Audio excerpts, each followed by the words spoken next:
ஞானபானம் அகம் வந்தே சத்குரும் சத்யசாயிதம்.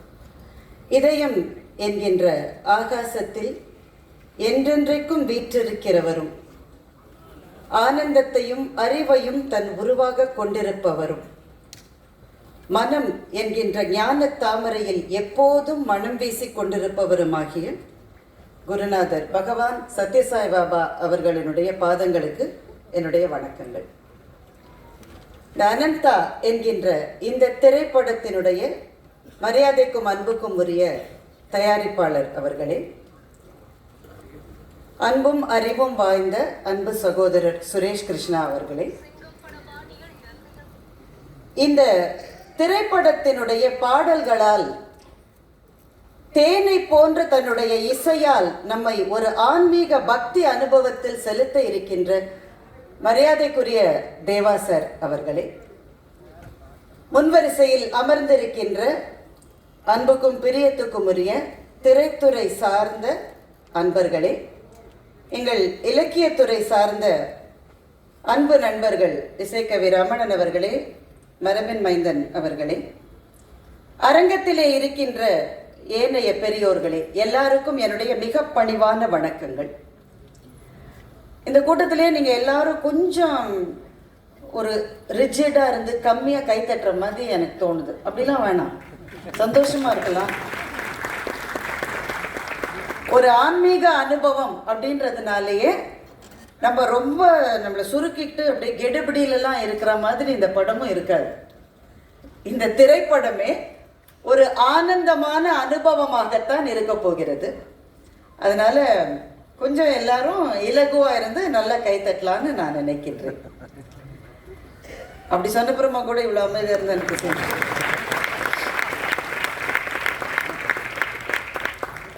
இந்த மேடையில் இந்த நிமிடத்தில் நிற்பதை எனக்கு கிடைத்த மிகப்பெரிய ஆசீர்வாதங்களுள் ஒன்றாக நான் நினைக்கின்றேன்.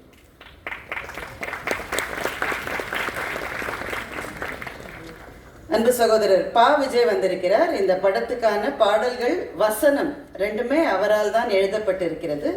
அவருக்கும் என்னுடைய வாழ்த்துக்களையும் அன்பையும் இந்த நேரத்திலே தெரிவித்துக் கொள்கின்றேன். எனக்கு ஒரு 10 நிமிஷம் தான் கொடுத்துருக்காங்க. பெல் அடிக்கிறதுக்கு எங்க நடுவரும் இங்க இல்லைன்றதுனால நானே நேரத்தை பார்த்து சீக்கிரம் என்னுடைய பேச்சை நிறைவு செய்ய வேண்டும். 2-3 விஷயங்களை இந்த மேடையில் சொல்ல வேண்டும் என்று நான் நினைக்கின்றேன். எனக்கு ரொம்ப ஒரு 10 வயசு அந்த மாதிரி இருக்கிற போது என்னுடைய அப்பா ஓய்வு பெற்ற தலைமை ஆசிரியர் திரு கிருஷ்ணன் அவர்கள் பகவான் பாபாவினுடைய டிவோட்டியாக தன்னை மாற்றிக்கொண்டார். அதற்கு பிறகு எங்கள் குடும்பத்திலே நாங்கள் புட்டபர்த்திக்கு போய் பகவானை ஒரு தூரத்திலிருந்து தரிசித்து அந்த அனுபவங்கள் எல்லாம் எங்களுக்கு இருந்தது. நானா ஒரு சின்ன குழந்தைன்றதுனால ஒரு பெரிய ஸ்பிரிச்சுவல் எக்ஸ்பீரியன்ஸ்ன்ற மாதிரி அப்ப எதுவும் எனக்கு ஏற்படவில்லை. ஆனா அதற்கு சில காலம் கழித்து எங்களுடைய குடும்ப நண்பர் ஒருத்தர் இருந்தார். அவர் பேர் தாமஸ் ராஜன். அவர் இப்ப இல்லை. அவர் பேர்லயே உங்களுக்கு தெரிஞ்சிருக்கும், கிறிஸ்டியன் ஃபெய்த்தை சேர்ந்தவர். அவர் ரொம்ப ஆழமான ஸ்பிரிச்சுவல் பர்சன்லாம் கிடையாது. அவருக்கு பகவான் பாபாவிடமிருந்து ஒரு அழைப்பு வந்தது. என்ன காரணம்னா அவர் ஒரு ஆர்கிடெக்ட். அவர் எங்க வீட்டுக்கு எங்க அப்பா கிட்ட கேட்டாரு, என்ன போய் எதுக்கு கூப்பிடுறாருன்னு தெரியலையே, எனக்கும் அவருக்கும் எந்த விதமான தொடர்பும் இல்லையே. எங்க அப்பா சொன்னார், அவர் கூப்பிட்டா அதுல உன்னுடைய வாழ்க்கையில ஏதோ ஒண்ணு மாற போகுதுன்னு நான் நினைக்கிறேன், போயிட்டு வான்னு எங்க அப்பா சொன்னார். தாமஸ் ராஜன் போய் அவரை சந்தித்து விட்டு வந்தார். சந்திப்பினுடைய நோக்கம் என்னவென்றால், இன்றைக்கு புட்டபர்த்தியில் இருக்கிற மல்டி ஸ்பெஷாலிட்டி ஹாஸ்பிட்டல் அப்போது உருவாகவில்லை. அதனுடைய ஆர்கிடெக்டா இருப்பதற்காக தாமஸ் ராஜனை அழைப்பதற்காகத்தான் பகவான் பாபா அந்த சந்திப்பை கேட்டிருந்தார். அந்த சந்திப்பு முடிஞ்சு தாமஸ் ராஜன் எங்க வீட்டுக்கு அந்த சந்திப்பை பற்றி எங்க அப்பா ஆசையா காத்துட்டு இருக்காரு. என்னப்பா பக்கத்துல இருந்து பாத்தியா, எப்படி இருந்ததுன்னு.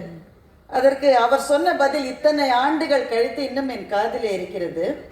அவர் என்ன பேசினாரு, என்ன சொன்னாரு, எதுவும் எனக்கு தெரியல அங்கிள். என் கண்ணில இருந்து தண்ணி கொட்டிக்கிட்டே இருந்தது. அது ஒரு அனுபவம் தான் எனக்கு ஞாபகம் இருக்கு. எங்க அப்பா சொன்னாரு, கடவுளை சந்திக்கிற போது சில சமயம் அப்படிப்பட்ட அனுபவங்கள் நமக்கு வரும் என்று எங்க அப்பா சொன்னார். பிறகுதான் அந்த அனுபவத்திலே இருக்கக்கூடிய ஆன்மீக அதிர்வுகளை பற்றி நான் தெரிந்து கொள்ள ஆரம்பித்தேன். ரொம்ப சுருக்கமா சொல்லணும்னா 3 விஷயங்கள். பாபாவினுடைய டிவோட்டிஸா உலகம் முழுவதும் இருக்கிற எத்தனையோ லட்சக்கணக்கான பேர் ஒருவேளை சத்யசாய் பாபாவை பற்றி அவ்வளவாக தெரியாமல் இருக்கிற மற்றவர்கள். இந்த திரைப்படம் எல்லாருக்கும் ஆனது. தெரிந்தவர்களுக்கு இது ஒரு அஷூரன்ஸ், தெரியாதவர்களுக்கு இது ஒரு அறிமுகம். எதற்கான அறிமுகம் என்றால், பாபா அவர்களுடைய வாழ்க்கையில 3 விஷயங்களை நாம பார்க்கணும். இந்த 3ஐயும் சொல்லிட்டா என்னுடைய நேரம் சரியா இருக்கும்னு நினைக்கிறேன். 1, எல்லாரும் கேள்விப்பட்டிருக்கக்கூடிய அவர் செய்த அந்த லீலா வினோதங்கள், அற்புத செயல்கள், அது மாதிரி எல்லாருமே கேள்விப்பட்டிருப்போம். நிறைய புத்தகங்கள் இருக்கிறது. இந்த திரைப்படத்தினுடைய மைய கருத்து கூட அப்படிப்பட்ட 5 அனுபவங்களினுடைய கோர்வையாகவும் தொகுப்பாகவும் இந்த படம் பயணம் செய்ய போகிறது. அதை நீங்க இன்விடேஷன்லேயே பார்த்திருக்கலாம். அனந்தா என்கின்ற இந்த படம் அப்படிப்பட்ட 5 அனுபவங்களினுடைய தொகுப்பு. நம்ம எல்லாரும் அதை பற்றி நிறைய கேள்விப்பட்டிருப்போம். ஒவ்வொருவருக்கும் இருக்கிற பிரத்யேகமான அனுபவம் அது. மற்றவர்கள்ட்ட சொல்ற போது அவங்களுக்கு சந்தேகமா இருக்கும், இப்படி கூட இருக்குமான்னு. ஆனா அது பிரத்யேகமான அனுபவங்கள். எனக்கு தெரிந்து எத்தனையோ நண்பர்கள் ரொம்ப வியாதிகளினால பாதிக்கப்பட்டு இவ்வளவுதான் காலம், இனிமே கிடையாதுன்னு சொல்லப்பட்டவர்கள் அவங்க ஒரே ஒரு மருந்தை போய் பாபாட்டேருந்து வாங்கிப்பாங்க. என்ன மருந்து தெரியுமா? பாபாவினுடைய விபூதி, சாய்ராமனுடைய அந்த விபூதி ஒன்று. அதை இட்டுக்கு அப்புறம் போய் பார்த்தா அந்த டாக்டர்ஸ் முன்னாடி எடுத்த ரிப்போர்ட்ஸ் எல்லாம் தப்பா, இப்ப இனிமே எடுக்கிற ரிப்போர்ட்டுக்கு அதுக்கு சம்பந்தமே இல்லையே என்று பிரமித்து போன சம்பவங்கள் நிறைய இருக்கிறது. ஆனால் இந்த மாதிரியான லீலா வினோதங்களை பற்றி அதிகம் பேசுவதை கூட பகவான் அவ்வளவாக விரும்புவதில்லை என்று நான் கேள்விப்பட்டிருக்கிறேன். அது ஒரு பெரும் மாளிகையினுடைய நுழைவு வாசல் மாதிரி அந்த அனுபவங்கள். நுழைவு வாசல் தான் அது. The biggest miracle I have performed is the change of heart என்று தான் பகவான் பாபா சொல்லி இருக்கிறார். அவரை மாற்றியது, இந்த வியாதியை, இதெல்லாம் கிடையாது. நான் செய்த மிகப்பெரிய அற்புத செயல் என்பது மானுட மனத்தை மாற்றியது என்று சாய்பாபா அவர்கள் அருளி செய்திருக்கிறார்கள். அது முதல் கட்டம். 2வது கட்டம் அவர் நமக்கு கொடுத்த உபதேசங்கள்.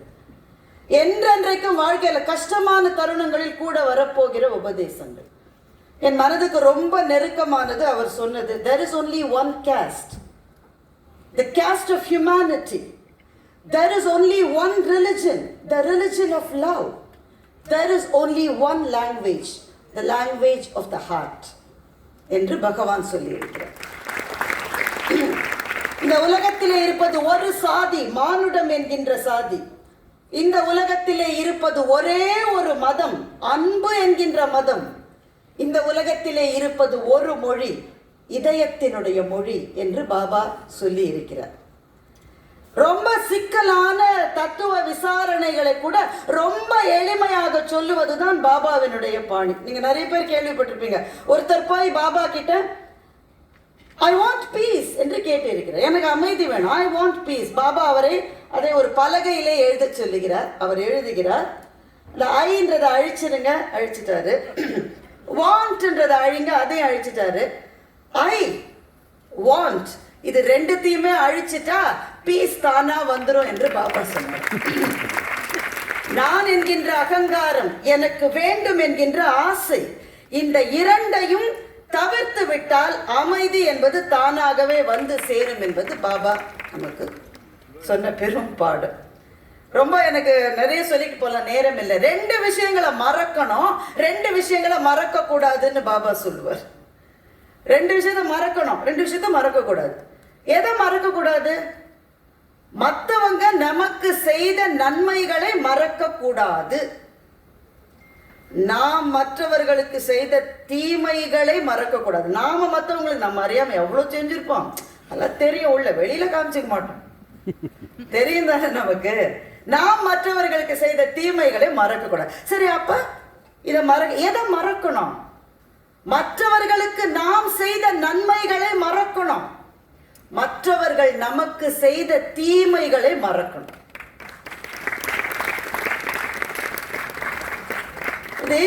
இது பாபாவினுடைய இந்த அறிவுரைகள் சமுதாயத்துக்கு ஏதாவது பலன் கொடுத்து அந்த கேள்வி வரும் தானே. இவ்வளவு சொல்லியிருக்காரு, சமூகத்துக்கு என்ன கிடைத்தது? ஒரே ஒரு சம்பவத்தை மட்டும் வேகமா சொல்லிடுறேன். ஒரு காலத்துல ஒரு ஏர்லைன் இருந்தது, இப்ப அந்த ஏர்லைன் இல்லை. அந்த ஏர்லைன்ல மட்டும்தான் சென்னையிலிருந்து புட்டபர்த்திக்கு டைரக்ட் ஃப்ளைட் இருக்கும். அதை தவிர வேற எந்த ஏர்லைன்லயும் அது கிடையாது. அந்த ஏர்லைன்ல ஒர்க் பண்ணிட்டு இருந்தாரு ஒரு நண்பர். அவர்கிட்ட நான் கேட்டேன், இவங்க அனுபவத்திலேயே மறக்க முடியாத அனுபவம் என்ன? அந்த ஏர்லைன்ல நிறைய ஃப்ளைட்ஸை கேன்சல் பண்ணிக்கிட்டே இருப்பாங்க. எந்த ஏர்லைனையும் இப்போ நீங்கள் யோசிக்காதீங்க, நான் சொல்றது முன்னாடி இருந்தது. நிறைய ஏர்லைன்ல அந்த ஃப்ளைட் கேன்சல் ஆகிட்டே இருக்கு. அவர் என்ன சொல்லுவார், ஃப்ளைட் கேன்சல் ஆகிட்டா பேசஞ்சர்ஸ் எங்களை திட்டுன்னு திட்டுவாங்க. கவுண்டருக்கு வந்து திட்டுவாங்க, வைவாங்க, எல்லாம் சொல்லி திட்டுவாங்க. புட்டபர்த்தி ஃப்ளைட்டு கேன்சல் ஆனால் மட்டும் உள்ள இருக்கிற அத்தனை பேரும் இன்னைக்கு நாங்க வர்றதுக்கு பாபாவினுடைய அனுகிரகம் இல்லை, எப்ப அனுகிரகம் இருக்கோ வரோம் சாயிரான்னு சொல்லிட்டு போயிடுவாங்க என்று சொன்னார். அவன் சண்டை போடாமலே இருக்க முடியுமா, கத்தாமலே இருக்க முடியுமா என்றால் பாபாவினுடைய ஒரு அருளுரை உதவும் என்று நினைக்கின்றேன். நான் அதைத்தான் அடிக்கடி நினைச்சுப்பேன். நான் இன்னும் அங்க போய் சேரல, இன்னும் ரொம்ப தூரம் இருக்கு எனக்கு. ஆனா அங்க போகணும்னு நான் நினைக்கிறேன். அந்த ஒரு அருளுரை, your hands must be in the society and your legs must be in the forest என்று சொல்லுவார். உன் கைகள் சமூகத்தில் இருக்கணும், கால்கள் காட்டில் இருக்கணும்னு பாபா சொன்னார். முதல்ல எனக்கு இது புரியவே இல்லை. கை சமூகத்துல இருந்தா காலு சமூகத்துல தானே இருக்கும். அது எப்படி கை சமூகத்திலையும் கால் காட்டிலையும் எப்படி இருக்க முடியும்? அதற்கு பின்னாடி இருக்கிற தாற்பயத்தை புரிந்துக்கணும். கை சமூகத்தில் இருக்கணும்னா இந்த சமூகத்துல தான் நம்ம வாழ்ந்தாகணும். நம்மை சுற்றி எத்தனை துரோகங்கள், ஏமாற்றங்கள், நம்ம நினைக்கிறது நடக்க மாட்டேங்குது. நாம யாருக்கு உதவி செஞ்சோமோ அவன் தான் நமக்கு முதல்ல குழி வெட்டுறான். யார ரொம்ப நம்புகிறோமோ அந்த இடத்துல தான் அடி விழுது. எந்த உறவு பிரியவே பிரியாதுன்னு நினைக்கிறோமோ அதுதான் பிரியுது. இதுதான் சமூகம். இந்த சமூகத்துல தான் நம்ம வாழ்ந்தாகணும். வாழ்ந்து நம்முடைய வேலைகளை செய்து ஆக வேண்டும். என்ன வேலைகள்? பாபா அன்னதானம் என்ற வார்த்தையை பயன்படுத்துவதை அவர் விரும்பவே இல்லை. அன்னதானம் சொல்றோம்ல, அன்னதானம். நான் சாப்பாடு போட்டேன், அன்னதானம் செய்தேன், பாபா அந்த வார்த்தையை சொல்ல விடவே மாட்டார். ஏன்? அன்னதானம்னு சொன்னாலே கொடுக்கிறவன் நான், வாங்குகிறவன் நீ, அப்படின்னாலே ஒரு டிவைடு வந்துருது. அந்த டிவைடு கூட இருக்கக்கூடாதுன்னு பசித்தவருக்கு சாப்பாடு கொடுப்பதை நாராயண சேவா என்றுதான் சத்யசாய் பாபா சொல்றார்.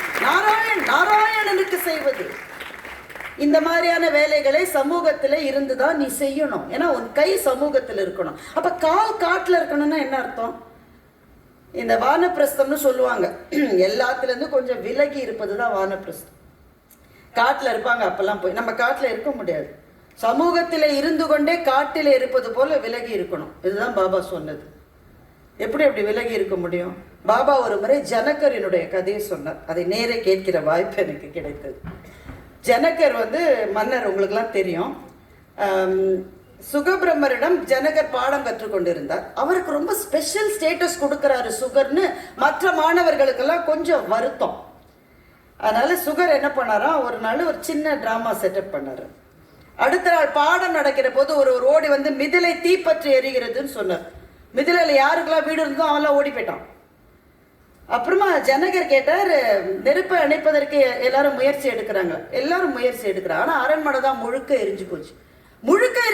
எதுவுமே இல்லை, ஃபுல்லா எரிஞ்சு போச்சு. ஜனகர் சொன்னாராம், சரி பாடத்தை தொடரலாம். மற்ற மாணவர்கள், என்னங்க இது, உங்க அரண்மனையே எரிஞ்சு போச்சுன்றீங்க, நீங்க பாடத்தை தொடரலாம். மக்களை காப்பாற்ற வேண்டிய வேலை நடக்கிறது. என்னுடைய அரண்மனையில் இனிமே காப்பாற்றுவதற்கு எதுவும் இல்லை. அங்கே போய் அழுவதை விட நான் இங்கே பாடம் கற்பது தானே எனக்கு இருக்கிற அடுத்த பணின்னு ஜனகர் சொன்னார். பாபா இந்த கதையை சொல்லிவிட்டு சொன்னார், இப்படிப்பட்ட மனநிலை இருக்கிறவன் தான் சமூகத்தில் சேவை செய்ய முடியும் என்று பாபா சொன்னார். அது வர்றது கஷ்டம், ஆனா வர்றதுக்கான பாதை என்பது சத்யசாய் பாபா நமக்கு அமைத்து கொடுத்த ஒரு பாதை என்று நான் நம்புகின்றேன். இன்னைக்கு எல்லாத்தையும் விட ஒரு விஷயத்துக்கு சாய்ராமனுடைய பாதை நமக்கு தேவை. நம் சமூகத்தில் வன்முறை பெருகி இருக்கிறது. நான் சொல்ற வன்முறை கத்தியால குத்துறது, துப்பா, அந்த வன்முறையை பற்றி அப்புறம் பேசலாம். வார்த்தைகளில் வன்முறை பெருகி இருக்கிறது.